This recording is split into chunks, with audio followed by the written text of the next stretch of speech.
The morning sun cast long shadows across the Colorado mountains when the first ship appeared. Commander Jake Morrison was drinking his third cup of coffee in the Earth Defense Command Center when Lieutenant Amy Reed Foster burst through the doors. "Sir, you need to see this," she said. A massive ship hung in the sky above Denver, its hull gleaming silver against the blue morning sky. The ship was enormous, easily the size of a small city, and it had appeared without any warning. "How many?" Jake asked. Oh, 12 ships total, sir."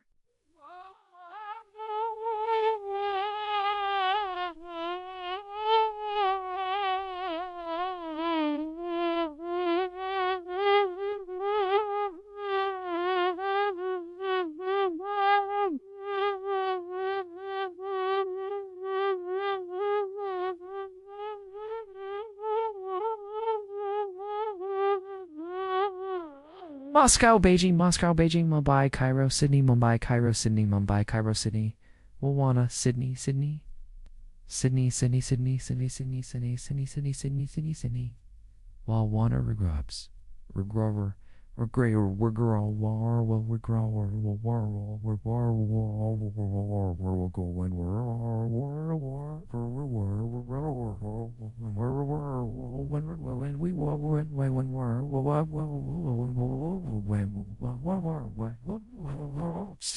Rio, Mexico City, Lagos, and right here above Denver. Dr. Lisa Warren rushed into the command center, still wearing her lab coat from the research facility downstairs. She had been Earth's leading expert on theoretical alien life for 15 years, but she had never expected to see her theories become reality. "Are they communicating?" she asked. "Not yet," Lieutenant Foster replied, "but they're just sitting there. No movement, no signals, nothing." Jake stared at the screen. The ship was beautiful in a terrifying way. Its surface was smooth and curved with no visible weapons or engines. It simply floated in the sky as if gravity meant nothing to it. "How long have they been there?" he asked. 17 minutes, sir." Around the world, people were stopping in the streets to stare up at the alien ships. News crews were rushing to get the story. Government leaders were being rushed to secure bunkers, but the ships just waited. Then, at exactly 0830 hours, they all began to broadcast. The voice that came through every television, radio, and internet connection on Earth was calm and pleasant. It spoke in perfect English, though Jake was sure it was speaking every language on Earth at the same time. "People of Earth," the voice said, "I am Ambassador Zethkai of the Caltherin Collective. We come to you in your time of greatest need." And Lisa exchanged worried looks. They had not asked for help, and they were not aware of any great need. "We have been watching your world from a distance," the ambassador continued. "Your species shows great promise, but a terrible threat approaches. Your solar system. In less than 5 Earth years, a cosmic phenomenon called the Void Surge will reach your world. This energy wave will strip away your planet's atmosphere and make all life impossible." Lisa grabbed Jake's arm. "Hey, that's impossible," she whispered. "We would have detected something like that years ago." "Hey, we offer you shelter," Ambassador Zethkai said. "The Caltherin Collective controls many worlds throughout this region of space. We have protected planets and space stations where your people can live safely. We can evacuate all 8 billion humans from Earth before the Void Surge arrives." The broadcast showed images of beautiful cities on alien worlds. Clean streets, tall buildings reaching toward purple skies, and beings of different species living together in harmony. It looked like paradise. "We offer this shelter freely as one intelligent species to another." The evacuation process. The broadcast ended, leaving Earth in stunned silence. Jake turned to Lisa. "What do you think?" Lisa was already pulling up star charts on her computer. "Jake, this doesn't make sense. A void surge large enough to affect our entire solar system would be visible from hundreds of light years away. Our telescopes should have detected it years ago. Maybe their technology is better than ours," Lieutenant Foster suggested. "Maybe," Lisa said, but she did not sound convinced. Over the next hour, reports came in from around the world. Every major government was in emergency session. The President of the United States was meeting with his advisors. The United Nations was calling an emergency assembly. Religious leaders were trying to calm their followers. But Jake Morrison was thinking about something else. He had been a soldier for 20 years, and he had learned to trust his instincts. Something about this situation felt wrong, Lisa, he said. If you were an advanced alien civilization and you wanted to help a primitive species, how would you do it? Lisa thought for a moment. I would study them first, learn about their culture, their biology, their technology. I would want to understand them before making contact. And how long would that take? Years? Probably. Maybe decades. Jake nodded. So these Caltherans have been watching us for a long time, Jake asked. Why not warn us about this void surge years ago, when we would have had more time to prepare? Lisa stopped typing and looked at him. What are you thinking? I'm thinking that if someone offers you shelter, the first question you should ask is what they're protecting you from. And the second question is why they're the ones offering protection. There are no unusual energy readings from any direction. No signs of any kind of cosmic event approaching our solar system. Could we miss something that big? Jake asked. Not likely. The void surge they described would be one of the largest cosmic events in galactic history. Our radio telescopes would have detected the energy signature years ago. Lieutenant Foster looked worried. So either our technology is completely useless, or they're lying, Jake finished. Lisa stood up from her computer. There's something else I've been analyzing. The broadcast signal. It's not coming from the ships. What do you mean? The signal is being transmitted from a source much further away. The ships are just relaying it, which means the real decision makers aren't even here. Jake felt a chill run down his spine. It's not here to negotiate, they're here to collect. The three of them stood in the command center, watching the silver ship hanging in the sky above Denver. Around the world, billions of people were looking up at similar ships, wondering if they were seeing their salvation or their doom. What do we do? Lieutenant Foster asked. Jake picked up his coffee cup and took a sip. The coffee was cold now, but he barely noticed. We ask questions. Lots of questions. And we don't accept any answers that don't make sense. Lisa was already back at her computer. I'm going to contact every observatory on Earth. If there really is a void surge coming, someone will have detected it. And if there isn't... But Commander Jake Morrison was already forming a different question. One that might save his species or doom them all. Why would an advanced alien civilization need to lie to a primitive species like humanity? What could Earth possibly have that was worth such an elaborate deception? And most importantly, what were the Caltherans really protecting humanity from? Because Jake Morrison was beginning to suspect that the greatest threat to Earth might be the very beings who claimed to be its saviors. 3 weeks had passed since the Caltheran ships first appeared in Earth's skies. The world had changed completely in those 21 days. Every news channel showed the same images over and over. The silver ships floating above major cities, people packing their belongings, government officials making speeches about humanity's future among the stars. Captain Ryan. Beck stood on the deck of the Caltheran transport ship, looking down at Earth through the transparent floor. The planet looked so small from up here, eh? Blue marble hanging in the darkness of space. He was leading the first group of humans to visit the Caltheran worlds. It's the advanced team that would prepare the way for billions of refugees. But something felt wrong about the whole situation. Beautiful view, isn't it? Said Coordinator Velneth, one of his Caltheran guides. The alien was tall and thin, with pale blue skin and large dark eyes. Like all Caltherans, he spoke perfect English, though his voice had a strange musical quality. Ryan replied, not taking his eyes off Earth. It's hard to believe we might never see it again. You will adapt, Velneth said. All species do. The important thing is that your people will survive. Ryan wanted to ask more questions, but he had learned to be careful around the Caltherans. They answered direct questions, but they did not. Like when humans asked too many of them. Back on Earth, Dr. Helen Carter was having her own problems with questions. She sat in her laboratory at the International Space Research Center, surrounded by computer screens showing data from telescopes. Around the world, her team worked beside her, analyzing every piece of information they could find about space. Dr. Alex Kim looked up from his computer. Helen, I've checked the radio telescope data from Australia, Chile, and Hawaii. There's nothing out there. That matches what the Calthrans described. Keep looking, Helen said. Check the older data too. If this void surge is real, there should be some sign of it. Sam Rodriguez, the team's engineer, shook his head. I've been going over the physics of what they're describing. A wave of energy that can strip away planetary atmospheres across multiple star systems. The amount of power required would be enormous.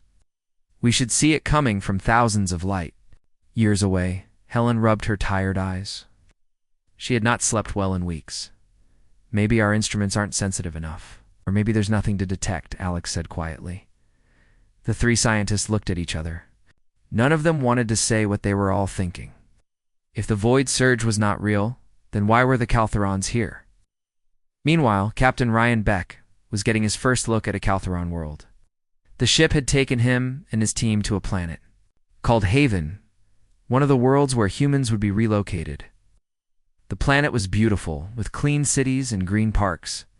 The air was fresh, and the climate was perfect. But Haven felt empty. Ryan walked through the main city with his team of 12 specialists. They were supposed to be evaluating living conditions and reporting back to Earth, but Ryan could not shake the feeling that something was missing. "Where's everyone?" asked Dr. Nancy Price, the team's sociologist. It was a good question. The city was designed for millions of beings, but they saw only a few thousand Calthrans going about their daily business. The streets were too wide, the buildings too empty. The population was relocated for your arrival, explained Coordinator Veleneth. We wanted to give your team space to work without distractions. Ryan nodded, but he made a mental note to ask. More about that later. That evening, while exploring the residential areas that would house human families, Ryan noticed something odd. Many of the buildings looked new, as if they had been constructed recently. More strangely, some of the designs seemed specifically made for humans. Doorways were the right height, chairs were the right size. Even the bathrooms seemed designed for human anatomy. Belanoth Ryan said, "How long have you been preparing these facilities?" The Calthran paused before answering. "We began construction as soon as we detected the void surge approaching your system." "And when was that?" "Approximately 50 Earth years ago." Ryan felt a chill. 50 years ago, humans had barely begun space exploration. How could the Calthrans have known so much about human physiology and culture 50 years ago? Back on Earth, Dr. Helen Carter was making discoveries of her own. Working late in her laboratory, she had been analyzing the energy signatures from the Calthran ships. What she found made her hands shake as she typed her report. "Alex, Sam, you need to see this," she called to her teammates. They gathered around. Her computer screen. Helen pointed to a series of energy readings. "I've been tracking the power output from the ships above each city. Look at the pattern." The data showed regular pulses of energy, like a heartbeat. But the pulses were not random. They formed a complex pattern that repeated every few hours. "Some kind of scanning beam," Sam said. "They're not just sitting. They're studying us." "For 3 weeks straight," Alex added. "That's very detailed scanning." Helen pulled up another screen. "Look at this." I compared the energy signatures to theoretical models of advanced sensor technology. The Calthrans aren't just scanning our cities. They're scanning our entire planet. Geological surveys, biological samples, resource mapping. Why would they need to do that if they're just here to evacuate us? Sam asked. Helen did not answer, but her expression said everything. Captain Ryan Beck was asking similar questions on Haven during his second day on the planet. He had managed to slip away from his Calthran guides. Exploring on his own, he found something that changed everything. Hidden beneath the main city was a vast underground complex. Ryan had discovered it by accident, following a service tunnel that led deeper than it should have. What he found below ground was a massive facility filled with beings from dozens of different species. The facility looked like a combination of a city and a prison. Comfortable living spaces, recreational areas, schools, and hospitals. Also walls, barriers, and checkpoints. The beings living there seemed happy enough. But they could not leave. Ryan hid behind a maintenance panel and watched as groups of different species, went about their daily routines. There were tall, thin beings with silver skin, short, furry. Creatures with large eyes, reptilian beings with colorful scales. None of them looked like they belonged to the same species, but they all wore similar clothing and carried similar identification devices. A Keltheran supervisor walked past, talking to another species Ryan did not recognize. He caught only part of the conversation, but what he heard made his blood run cold. The integration process for the Zerani refugees is nearly complete, the supervisor said. They have adapted well to their new role in the collective, replied the other being. And the evaluation of the human specimens? Very promising, strong, adaptable, and their breeding rates are excellent. They will make valuable additions to the workforce. Ryan pressed himself further back into his hiding. Spot. Specimens. Workforce. This was not a rescue operation. It was something else entirely. He spent the next hour carefully making his way back to the surface, his mind racing. The Keltherans had not just helped one species, they'd helped dozens of species. All of those species were now living underground, integrated into the Keltheran collective as permanent junior partners. That night, Ryan sent a coded message back to Earth using the communication equipment on his ship. The message was brief but urgent. The rabbits are not in a hutch. They are in a farm. Commander Jake Morrison received the message at Earth Defense Command. He immediately called Dr. Lisa Warren and showed her the coded words. Brian is trying to tell us something without alerting the Keltherans, Jake said. What do you think he means? Lisa studied the message. A hutch is a safe place where rabbits are protected. A farm is a place where rabbits are raised for their value to the farmer. Jake felt his worst fears being confirmed. The Keltherans aren't protecting us. They're collecting us. The next morning brought more disturbing news. Dr. Helen Carter arrived at the command center with her latest analysis. Her team had intercepted fragments of Keltheran communications using advanced signal processing techniques. We've only been able to translate small pieces, Helen explained. But we keep seeing references to something called the harvest. The harvest, Lisa asked. And there are repeated mentions of Earth's mineral wealth, our biological diversity, and our population size. It's not the language of rescuers, Jake. It's the language of resource evaluation. Jake stared out the window at the silver ship hanging above Denver. For 3 weeks, the world's leaders had been preparing for humanity's exodus to the stars. They had been grateful for Keltheran generosity and wisdom. But Jake Morrison was beginning to understand that humanity was not being saved. They were being harvested. The question now was what to do about it. Time was running out. Dr. Helen Carter had not slept in 36 hours. Her eyes burned as she stared at the computer screen, but the data she was seeing made her forget all about being tired. She had finally found the proof she needed. Alex, Sam, get over here. Right now, she called across the laboratory. Dr. Alex Kim and Sam Rodriguez rushed to her workstation. Ellen pointed at the screen showing readings from the Hubble 7 space telescope and quantum sensor arrays positioned throughout the solar system. I found it, she said, her voice shaking with excitement and fear. The void surge is real. Sam leaned closer to the screen. You sure? Look at these energy signatures, Helen said, highlighting sections of the data. There's definitely a massive energy disturbance moving toward our solar system. It's exactly what the Keltherans described. A wave of dark energy that will reach us in less than 5 years. Alex frowned as he studied the numbers. But Helen, look at the pattern of the energy readings. This isn't natural. Helen nodded grimly. That's what I was afraid you'd say. The quantum signatures match theoretical models for artificially generated space-time distortions. Someone is creating this void surge on purpose. The 3 scientists stared at each other. Oh. The implications were terrifying. If the void surge was artificial, then someone was using it as a weapon. But who would create something so destructive and why? Helen, Sam said quietly. What if the Keltherans are the ones creating it? Before Helen could answer, her secure phone rang. Commander Jake Morrison was calling from Earth Defense Command. Dr. Carter, we need you here immediately. Bring all your data on the Void Surge. 20 minutes later, Helen was in the command center, showing her findings to Jake Morrison, Dr. Lisa Warren, and General Patricia Cole, who had arrived from the Pentagon that morning. General Cole was a tough woman in her 50s who had spent her career dealing with impossible situations. "So you're telling us that this cosmic disaster is man-made?" General Cole said after reviewing the data. "Or should I say, alien-made?" "The evidence strongly suggests it," Helen replied. "The energy patterns are too organized to be natural. Someone built a weapon that can strip the atmosphere from entire planets." Jake pulled up another screen showing Captain Ryan Beck's latest reports from the Caltheran worlds. "That fits with what Ryan is finding out there. The aliens have been collecting refugee species for centuries. They offer protection from cosmic disasters, then relocate entire populations to worlds under their control."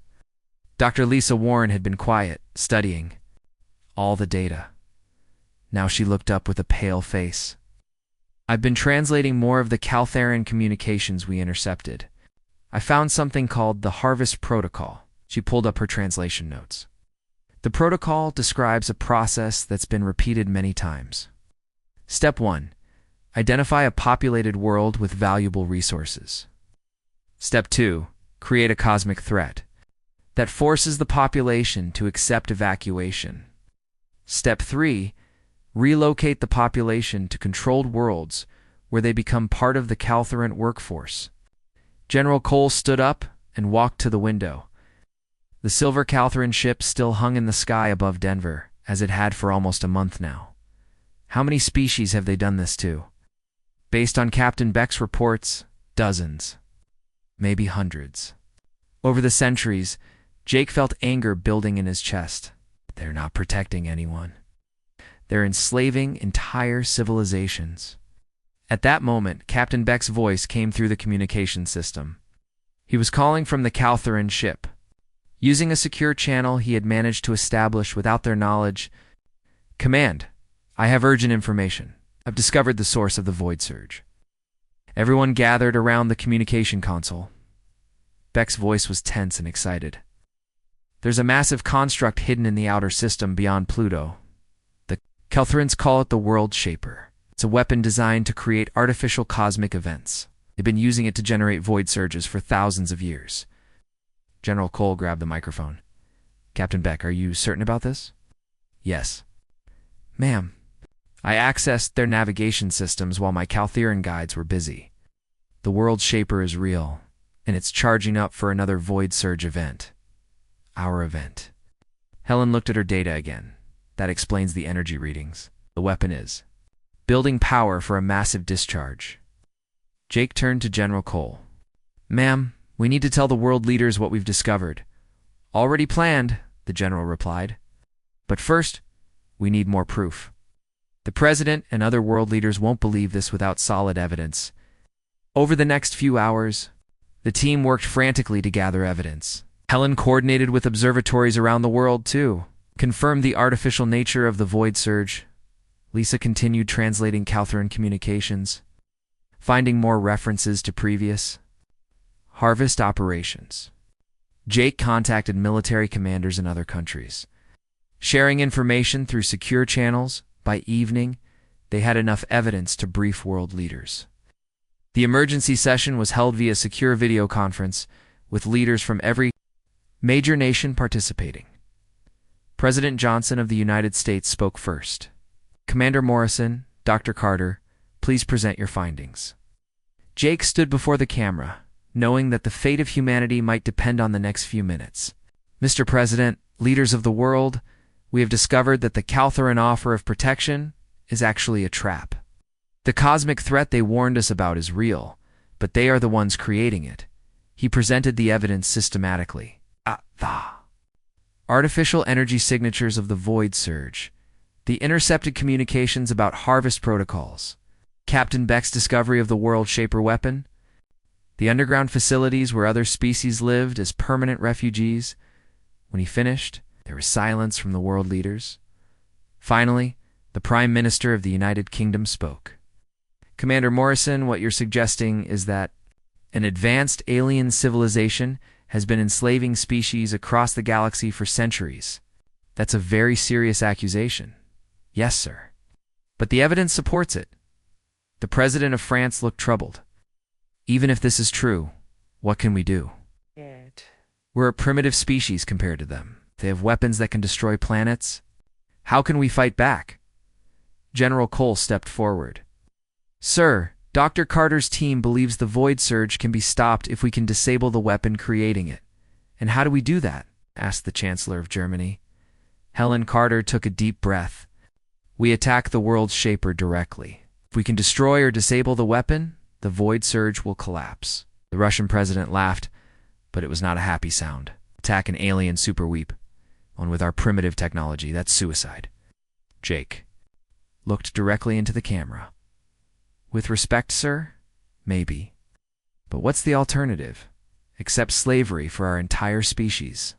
Become permanent refugees on worlds controlled by the Calthrans? The Japanese Prime Minister spoke quietly.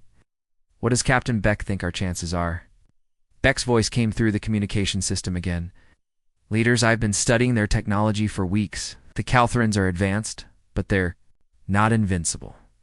Their entire strategy depends on species accepting evacuation voluntarily. They've never faced serious resistance, because no other species figured out what was really happening, Lisa added. The Australian Prime Minister asked the question everyone was thinking. What happens if we refuse their offer? Jake looked at his team, then back at the camera. Then, we face the void surge without protection. But at least we face it as free beings, not as slaves. General Cole stepped forward. We have a plan. It's dangerous, and our chances of success are uncertain. But it's better than surrender. The debate continued for hours. Some leaders wanted to accept the Caltheron offer, believing that survival was more important than freedom. Others agreed with Jake that slavery was worse than death. Finally, President Johnson called for a vote. All those in favor of rejecting the Calthran evacuation and attempting to destroy the World Shaper weapon? One by one, the world leaders voted. It was close, but the majority chose to fight as the conference ended. Jake realized that humanity had just made the most important decision in its history. They would not accept protection that came with chains. They would face the unknown as free beings. Whatever the cost, Ambassador Zethkai would not be pleased with their answer. But Jake Morrison was beginning to think that making the Calthrans angry might be exactly what humanity needed to do. The real battle was about to begin. Commander Jake Morrison stood before the cameras in the United Nations Assembly Hall. Behind him sat representatives from every nation on Earth. The moment had come to give humanity's answer to the Calthran Collective. The broadcast was going out across the entire planet and to the Calthran ships waiting in orbit. Jake took a deep breath and began to speak. Ambassador Zethkai, members of the Calthran Collective, thank you for your offer of protection. After careful consideration, humanity has reached a decision. Jake paused, knowing that his next words would change everything. We respectfully decline your offer of evacuation. We have learned that the void surge threatening our world is not a natural disaster. It is an artificial weapon, created and controlled by your people. We will not abandon our homeworld to become refugees in your empire. The reaction from the Calthran ships was immediate. Within minutes, Ambassador Zethkai appeared on every screen in communication. Device on Earth, his pleasant expression had been replaced by cold anger. Humans of Earth, the ambassador said, his voice no longer friendly. You have made a terrible mistake. The void surge cannot be stopped. Without our protection, your species will be extinct within 5 years. Jake stepped forward again. Prefer to face extinction as free beings rather than live as slaves in your collective. You know nothing about slavery, Zethkai replied. The species under our protection live comfortable, productive lives. They contribute to the greater good of the galaxy. Under your control, Jake said firmly. That is not freedom. The ambassador's image flickered with what might have been frustration. You have 48 hours to reconsider. After that, our ships will depart, and you will face the void surge alone. The transmission ended, leaving Earth in tense silence. Across the planet, Dr. Helen Carter was working with scientists from every major nation. They had less than 2 days to put together a plan that could save their world. Her laboratory had become the center of a global effort involving the best minds humanity had to offer. Dr. Pierre Dubois had arrived from the European Space Consortium. Dr. Yuki Tanaka came from the Asian Scientific Alliance. Together with Helen's team, they were developing a way to fight back against technology far more advanced than anything Earth possessed. The quantum interference theory could work, Dr. Tanaka said, studying the calculations on Helen's computer. If we can create the right frequency patterns, we might be able to disrupt the world shaper's energy matrix. Helen nodded. But we'll need perfect coordination between all our orbital platforms, lunar bases, and deep space monitoring stations. One mistake, and the whole plan fails. Dr. Dubois looked worried. And even if the interference works, it might only weaken the void. Surge, not stop it completely. Sam Rodriguez, who had been quiet while the scientists talked, finally spoke up. Then we hit it with everything we have while it's weakened.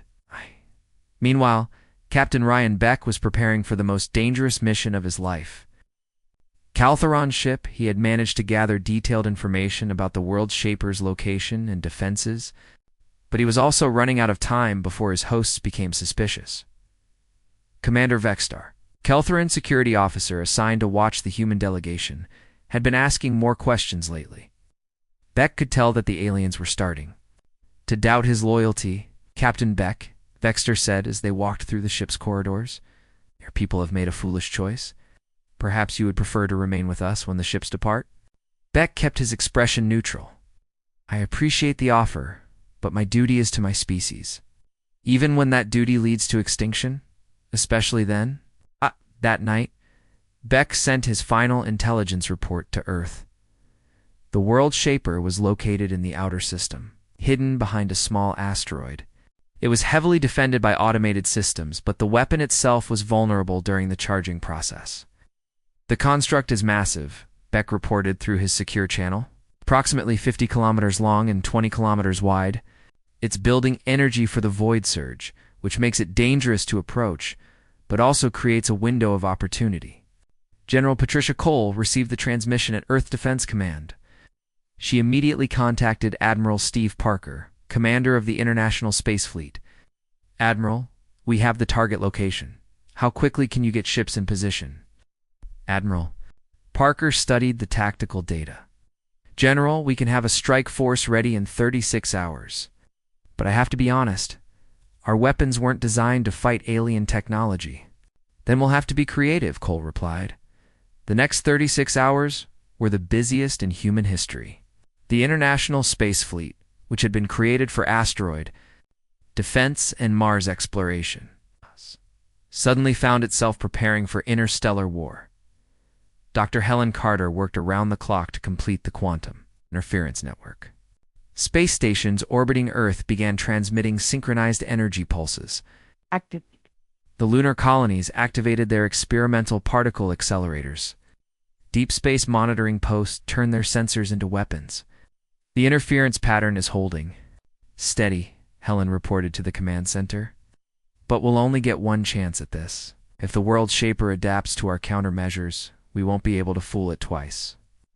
Admiral Parker's strike force consisted of 12 ships, the largest fleet humanity had ever assembled for combat.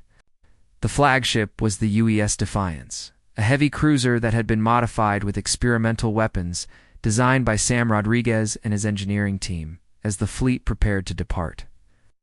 Jake Morrison made a final announcement to the world.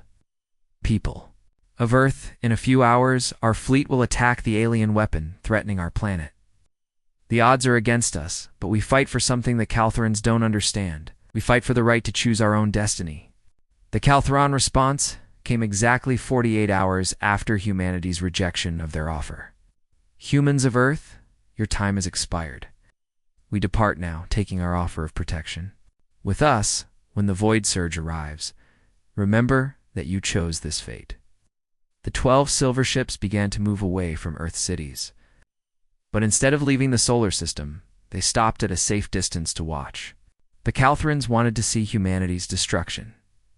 Jake Morrison, Watch the alien ships withdraw from the Earth Defense Command Center. They're staying to watch the show, he said to General Cole. Let's give them a show they won't forget. The general replied. Admiral Parker's fleet was already moving toward the outer system. The ships had been designed for exploration and asteroid mining, not combat, but human engineers had worked miracles in 36 hours. Experimental railguns, plasma torpedoes, and nuclear charges had been mounted on civilian vessels. Admiral came the voice of Captain Linda Chen from the science ship U.S. Discovery. We're detecting massive energy buildup from the target. The World Shaper is beginning its final charging sequence. Admiral Parker checked his instruments. All ships. This is it. Dr. Carter, activate the interference network. Back on Earth, Helen Carter pressed the activation key. Instantly, every orbital platform, lunar base, and deep space station began transmitting quantum interference signals toward the World Shaper. The synchronized pulses created cascading wave patterns designed to disrupt the weapon's energy matrix. For a moment, it seemed to work. The World Shaper's energy output fluctuated wildly. But then the massive construct began to adapt, its systems compensating for the human interference. It's not enough, Helen reported. The weapon is adapting faster than we expected, Admiral. Parker saw the readings from his ship's sensors. The void surge was still building, though more slowly than before. The interference had bought them time, but not victory. All ships, prepare for attack run, the Admiral ordered. If we can't stop this thing with science, we'll stop it the old-fashioned way. The human fleet accelerated toward the World Shaper, their improvised weapons charging for battle. Behind them, Earth waited in the darkness, its fate hanging in the balance. Captain Beck, still aboard the Caltherin ship, watched the tactical displays with growing excitement. Humanity was not going quietly into slavery. They were fighting back with everything they had. Your species is about to be destroyed, Commander Vextar said, standing beside him. Beck smiled grimly. Maybe, but we're going to make some noise on the way out. The World Shaper loomed before Admiral Steve Parker's fleet like a metal mountain floating in space. The alien construct was even more massive than Captain Beck's reports had suggested. Its surface was covered with strange geometric patterns that pulsed with dark energy. All ships maintain formation, Admiral Parker commanded from the bridge of the UES Defiance. Remember, we only get one shot at this. Dr. Helen Carter's quantum interference network was still working, but the World Shaper was adapting quickly. The weapon's energy output continued to build, though more slowly than before. The void surge would still reach Earth unless they could destroy the construct completely. Admiral, this is Captain Chen. On the Discovery came a voice over the communication system. I'm reading massive defensive systems activating around the target. Parker could see them too. Hundreds of automated defense platforms were emerging from hidden compartments on the World Shaper's surface. Each platform bristled with weapons that looked far more advanced than anything in the human fleet. All ships begin evasive maneuvers, Parker ordered. Do not engage the defense platforms. Ow! Our target is the main construct. The first wave of alien fire lit up space around the human ships. Beams of coherent energy and streams of exotic particles lanced out from the defense platforms. The human fleet scattered, their captains using every trick they knew to avoid the devastating firepower. Captain Beck watched the battle from the Caltherin ship's observation deck. Commander Vextar stood beside him, confident that the primitive human vessels would be destroyed within minutes. Your ships are brave, Vextar admitted, but bravery cannot overcome such a difference in technology. Beck said nothing, but he was thinking about something his grandfather had told him years ago. Sometimes the best way to win a fight was not to fight the way your enemy expected. On Earth, Jake Morrison and General Cole watched the tactical displays with growing tension. The human fleet was taking heavy fire, and 2 ships had already suffered major damage. Admiral Parker is trying to get close enough for a direct assault, General Cole observed. But those defense platforms are tearing them apart. Jake studied the battle data. The Caltherins built this weapon to face cosmic forces, not military attacks. Maybe there's another way. He opened a communication channel to the fleet. "Admiral Parker, this is Morrison. What if you're attacking the wrong target?" Parker's voice came back over the static of battle. "Explain. The World Shaper is a tool, not a weapon. Tools have weak points. Instead of trying to destroy the whole construct, what if you attack its power source?" Dr. Helen Carter, listening from her laboratory, suddenly understood. "Jakes, right? The weapon draws power from the quantum field fluctuations it creates. If we can disrupt the power flow at the source, the whole system will collapse." She quickly ran calculations on her computer. "Admiral, there should be quantum field generators at specific points along the construct's main axis. They'll be heavily shielded, but if you can get past the defenses..." Admiral Parker made a decision that would either save humanity or doom them all. All ships. New target. "We're going for the power generators. Captain Rodriguez, take your engineering team and prepare the plasma charges." Sam Rodriguez had volunteered for the most dangerous job in the fleet. His team would board the World Shaper and plant explosive charges directly on the quantum generators. It was a suicide mission, but someone had to do it. The human fleet regrouped and charged toward the massive construct.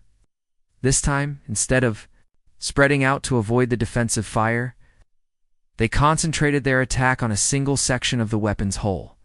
The Use Defiance led the charge, its experimental railguns firing continuously at the alien defense platforms. The heavy cruiser's armor was scarred and blackened, but it kept moving forward. Behind it, 11 other ships poured everything they had into the assault. Captain Linda Chen's science ship Discovery used its sensor arrays as weapons. IMS overloading them to create electromagnetic pulses that confused the alien targeting systems. The mining ship UA's Prospector fired its industrial lasers. It's designed to cut asteroids, but just as effective against enemy armor. Slowly, the human fleet fought its way through the defensive perimeter. Ships were damaged, systems failed, but they kept moving forward. The Caltherans had never faced an enemy that refused to retreat when the odds were hopeless. "Hull breach on the construct's surface," reported Captain Chen. "I'm reading atmosphere venting from multiple sections." Admiral Parker saw his chance. "Rodriguez, get your team ready. We're going in." Sam Rodriguez and his engineering team transferred to a small shuttlecraft that had been modified for the boarding mission. The shuttle was basically a flying bomb, packed with plasma charges and quantum disruptors that could theoretically damage the alien power systems. As the shuttle approached the breach in the World Shaper's hull, Sam looked back at the human fleet. Half the ships were badly damaged, and the defensive platforms were still firing. But they had made it this far by refusing to give up. "Remember," Sam told his team over the radio, We don't need to destroy the whole thing. We just need to break the power flow long enough for Dr. Carter's interference network to finish the job. The shuttle landed inside the World Shaper with a bone-jarring impact. Sam's team quickly deployed, following the schematics that Captain Beck had provided.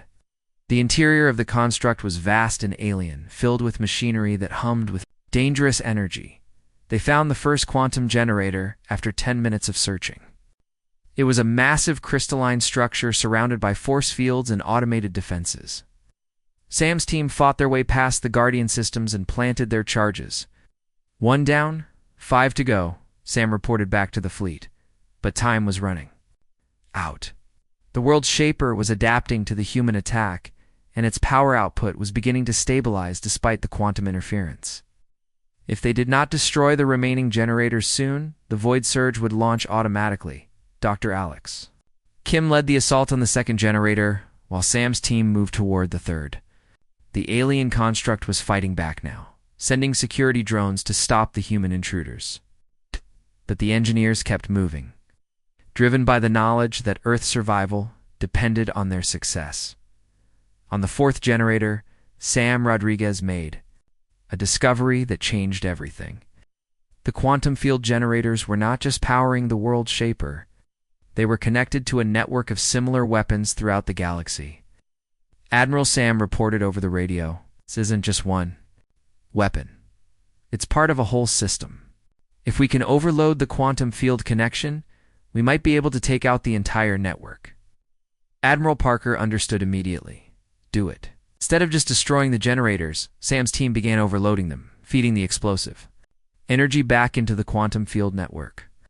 The effect was immediate and devastating. Alarms began blaring throughout the world's shaper as its power systems went into cascade failure. The massive construct shuddered and began to break apart.